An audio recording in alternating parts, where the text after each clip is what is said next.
মধ্যে সংরক্ষিত নারী আসনে একজন প্রোটেস্ট্যান্ট খ্রিস্টিয়ানকে রাখার দাবি জানিয়েছেন ধর্মগুরু পাস্তর আনোয়ার হোসেন। সকালে স্টার সানডে উপলক্ষে সচিবালয়ে প্রধানমন্ত্রীর সঙ্গে শুভেচ্ছা বিনিময়ে তিনি এ দাবি জানান। পরে সাংবাদিকদের বিস্তারিত জানান।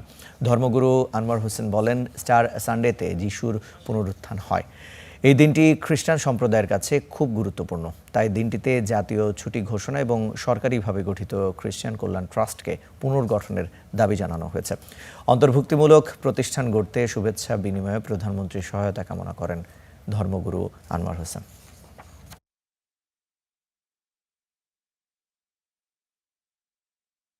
আমরা অত্যন্ত খুশি এবং একথা বলতে চাই, মাননীয় প্রধানমন্ত্রী আমাদেরকে আশ্বস্ত করেছেন এবং তিনি আমাদের জন্য প্রয়োজনীয় যেটা করা দরকার সাধ্যের মধ্যে এটা করবেন। আরেকটি দাবি আমাদের ছিল, সংরক্ষিত নারী আসনে যেন একজন খ্রিস্টান প্রতিষ্ঠানদের মধ্যে থেকে একজন নারীকে নির্বাচন করা হয়, সেটাও আমাদের ছিল।